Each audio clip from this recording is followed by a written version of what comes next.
నేడు రాజ్యసభ అభ్యర్థులను ప్రకటించబోతున్నారట. 16 మంది ఆశావహుల పేర్లను రాహుల్ గాంధీకి ఇచ్చాం.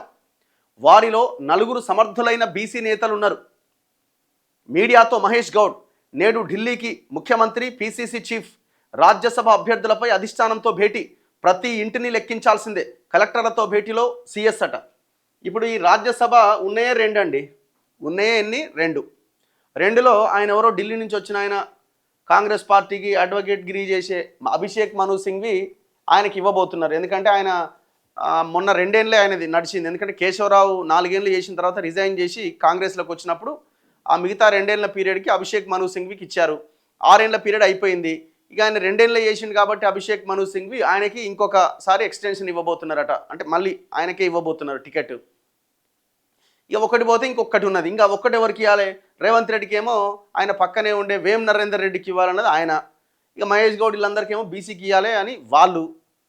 ఈ మధ్య ఊగిసలాట నడుస్తున్నది. కొంతమంది కాంగ్రెస్ వాళ్ళు ఏమంటున్నారంటే ఒకవేళ కనుక ఒక్కటే అభిషేక్ మను సింఘ్వికి అయితేనేమో ఒకటి బీసీకో ఇంకెవరికో ఇచ్చి ఇంకోటి ఖచ్చితంగా రెడ్డికి ఇచ్చే అవకాశం ఉందట. మరి అదే జరుగుతుందా? తెలంగాణ నుంచి 2 రాజ్యసభ సీట్లకు అభ్యర్థులను ఏఐసీసీ బుధవారం ప్రకటిస్తుంది అని టీపీసీసీ చీఫ్ మహేష్ కుమార్ గౌడ్ అన్నారు. ఈ అంశంపై సోమవారం శంషాబాద్ విమానాశ్రయంలో రాహుల్ గాంధీతో తాను, ముఖ్యమంత్రి రేవంత్ రెడ్డి అరగంట పాటు చర్చించాం. సామాజిక వర్గాల వారీగా 16 మంది ఆశావహుల పేర్లతో కూడిన జాబితాను ఆయనకిచ్చాం. బీసీల నుంచి 4 సమర్థులైన నాయకులు రాజ్యసభ అవకాశం కోరుతున్నారు. అయితే రాష్ట్రం కోటాలో ఒక్కరికే ఇస్తారా లేక ఇద్దరికి అవకాశం కల్పిస్తారా అన్నది బుధవారం తేలుతుంది. మంగళవారం గాంధీ భవన్లో మహేష్ గౌడ్ మీడియాతో చిట్చాట్ మాట్లాడారు. బీఆర్ఎస్ కార్పొరేట్ వ్యక్తులకు రాజ్యసభ అవకాశం కల్పించింది తప్ప తెలంగాణ ఏర్పాటు కోసం పనిచేసిన ఒక్కరికైనా ఇచ్చిందా అని ప్రశ్నించారు. జస్టిస్ సుదర్శన్ రెడ్డి రాజ్యసభ సీటు అడగట్లేదని ఓ ప్రశ్నకు సమాధానంగా చెప్పారు. ఆయన కాంగ్రెస్లో జాయిన్ కావడానికి ఆయన సిద్ధంగా లేడట సుదర్శన్ రెడ్డి గారు. ఇప్పుడు ఒకవేళ ఆ సీట్ ఇస్తే ఆయన కాంగ్రెస్ పార్టీకి జాయిన్ కావాల్సి వస్తుంది. కాబట్టి ఆయన సిద్ధంగా లేడు. కాబట్టి ఆయన నాకు వద్దన్నాడట. కార్పొరేషన్ పదవులపైన కసరత్తు జరుగుతోందని, ఈ నెలలో కొన్ని కార్పొరేషన్ పదవులు ఇస్తామన్నారు. ఏపీ, తెలంగాణకు చెందిన డీసీసీ అధ్యక్షులకు 10 రోజుల పాటు నిర్వహించిన శిక్షణా కార్యక్రమానికి 8 మంది 2 అంతకంటే ఎక్కువ రోజులు గైర్హాజరయ్యారట. వారు గైర్హాజరైనన్ని రోజులు సేవాగ్రామ్లో శిక్షణ తీసుకున్న తర్వాతే వారికి సర్టిఫికెట్లు ప్రదానం చేస్తాం. రాష్ట్రంలో 8 చోట్ల పార్టీ ఎమ్మెల్యేలు తమకు సహకరించట్లేదంటూ డీసీసీ అధ్యక్షులు పార్టీ అగ్రనేత రాహుల్ గాంధీ కంప్లైంట్ చేసిరట. ఆయన ఎవరు చెప్తున్నారు? ఇదేం వార్తగా, ఇదేమి స్పెక్యులేషన్ కాదు, మహేష్ గౌడే చెప్పిండు. 8 చోట్ల పార్టీ ఎమ్మెల్యేలట డీసీసీ అధ్యక్షులకు సహకరిస్తలేరట. ఈ అంశంపై దృష్టి పెట్టాల్సిందిగా ఆయన తనకు సూచించారు. ఆ ఎమ్మెల్యేలతో తాను వెంటనే మాట్లాడాను. కాంగ్రెస్ కార్యకర్తలు తలో రూపాయి వేసుకుంటే 1000 కోట్లు అవుతాయని ముఖ్యమంత్రి రేవంత్ రెడ్డి మాట్లాడితే బీఆర్ఎస్ నేతలు దాన్ని వక్రీకరించి ప్రచారం చేస్తున్నారు.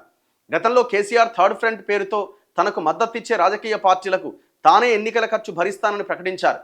అంత డబ్బు ఆయనకు ఎక్కడి నుంచి వచ్చిందని ప్రశ్నించారు. రాష్ట్రంలో కాంగ్రెస్ పాలన పట్ల కేరళ ముఖ్యమంత్రి పినరాయి విజయ్ చేసిన వ్యాఖ్యలపై స్పందిస్తూ రాజకీయాల కోసమే ఆయన అలా మాట్లాడారు. దానికి మంత్రి పొంగులేటి సమాధానం చెప్పారు. అయిపోయిందా? పొంగులేటి ఏం సమాధానం చెప్పిండు? పినరాయి విజయ్ ఏం స్టేట్మెంట్ ఇచ్చిండు? పినరాయి విజయ్ అని అన్నది కాంగ్రెస్ తెలంగాణలో బుల్డోజర్ పాలన చేస్తున్నది అని. ఎందుకంటే ఇల్లు కూలగొట్టిగా మన 1000 ఇండ్లు ఆయన ట్వీట్ చేసిండు. కేరళ ముఖ్యమంత్రి పినరాయి విజయన్ కమ్యూనిస్ట్ నాయకుడు ట్వీట్ చేసిండు. మరి పొంగులేటి శ్రీనివాసరెడ్డి ఏం సమాధానం చెప్పిండు? నీ పార్టీ కాంగ్రెస్ పార్టీ అధ్యక్షుడిగా ఉన్న మహేష్ కుమార్ గౌడ్ గారు మీరు బీసీల కోసం మాట్లాడుతున్నారు. ఎంతోమంది బీసీల గూడు చెదిరిపోయి రోడ్ల మీద పాపం ఎవరన్నా తిండి పెడితే తింటూ వాళ్ళు నరకం అనుభవిస్తున్నారు. ఏం చేసింది మీ మంత్రి పొంగులేటి, మీ తుమ్మల నాగేశ్వరరావు కలిసి 1000 ఇండ్లు కూడా కొట్టిరండి. మరి ఆ 1000 ఇండ్లు కూడా కొడితే ఏం చెప్పిండు పొంగులేటి? ఇంకో దగ్గర 10 ఎకరాలు తీసుకొని కట్టిస్తా అన్నాడు. ఇంకో దగ్గర అక్కడ ఎందుకు కట్టియారు? అదేం పట్టాలని కాదు కదా, ప్రభుత్వ భూమి కూడా కాదు, అది వినోబాబావే గారు సేకరించినటువంటి భూమి అది. మరి ఆ భూదాన్ భూముల్లోనే ఇవ్వచ్చు కదా. లొంగిపోయిన మావోయిస్టులు కాంగ్రెస్లోకి వస్తామంటే తాము ఆహ్వానిస్తాం. నమ్మిన సిద్ధాంతం కోసం వారు దశాబ్దాల పాటు పోరాటం చేశారు. మావోయిస్టు సిద్ధాంతం పట్ల తమకు భిన్నాభిప్రాయం ఉన్నా ప్రజల కోసం పోరాడినందున వారిపైన గౌరవం ఉంటుంది. మీ దాంట్లో జైన్ అయితే మింగుడైనా ఇంకేమైనా ఉందా? వాళ్ళకు కూడా బురద. అందుకే మేము ఆ లొంగిపోయిన మావోయిస్టులకు చెప్తున్నాం, ఇప్పుడున్న ఏ పార్టీలో చేరకండి దయచేసి. ఎవ్వరికి ఐడియాలజీ లేదు, ఎవరికి సిద్ధాంతం లేదు. వీళ్ళది గాంధీ ఐడియాలజీ అంటారు. గాంధీ ఐడియాలజీలో 1% కూడా లేదు. గాంధీ ఐడియాలజీ కనుక వీళ్ళకుంటే గాంధీ యొక్క సిద్ధాంతాన్ని అమలు చేసే క్రమంలో వినోబా భావే శాంతియుతంగా, ఇప్పుడు కమ్యూనిస్టులు దశాబ్దాల పాటు వాళ్ళు ఎన్నో పోరాటాలు చేసి భూ పోరాటాలు చేసినా వాళ్ళు పెద్దగా భూములు సేకరించి ప్రజలకు ఇచ్చింది తక్కువ. అంతకు భయంకరంగా వినోబా భావే గారు 80,000 కిలోమీటర్లు దేశమంతా తిరిగి లక్షలాది ఎకరాల 40 లక్షల ఎకరాల భూమిని సేకరించి శాంతియుతంగా ఈ ప్రజలకు ఇద్దామనుకుంటే ఈ ప్రజలకు ఒక ల్యాండ్ బ్యాంకుని ఏర్పాటు చేస్తే మన రాష్ట్రంలోనే దాదాపు 2 లక్షల ఎకరాల భూమి, ఆ ల్యాండ్ బ్యాంక్ని ఛిద్రం చేస్తున్నారు మీ పార్టీ నాయకులు. గాంధీ ఐడియాలజీ ఎక్కడిది? ఎవరికి ఉన్నది ఐడియాలజీ? తెలంగాణ ఐడియాలజీ, తెలంగాణ సెంటిమెంట్తో వచ్చిన బీఆర్ఎస్కి తెలంగాణ పట్ల సోయిందా? ఏకంగా పార్టీ పేరే మార్చిపడేసే హిందుత్వ ఐడియాలజీతో వచ్చిన భారతీయ జనతా పార్టీ హిందుత్వ ఐడియాలజీ ఉందా? ఎవరికి ఉన్నది? ఎవరికి ఏ ఐడియాలజీ లేదు. అధికారం కోసం ఎవరితోనే చట్టాపట్టాలు వేసుకొని తిరుగుతారు.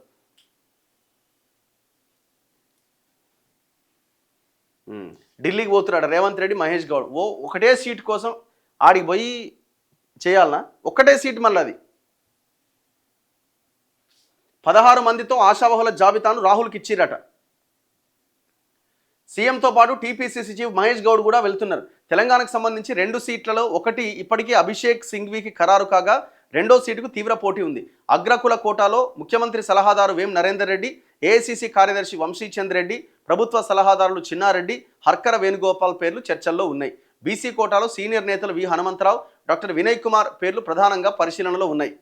మధు యాష్కి లేడా? ఇలా 10-15 పేర్లు ఉన్నాయి. నాకు తెలిసి లాటరీ వేస్తేనేమో చివరికి, మరి లాటరీ వేస్తే లేకపోతే ముఖ్యమంత్రిదే నడుస్తుంది కదా ఇప్పుడు కథ అంతా. వేం నరేందర్ రెడ్డికి ఇచ్చినా ఆశ్చర్యం లేదు.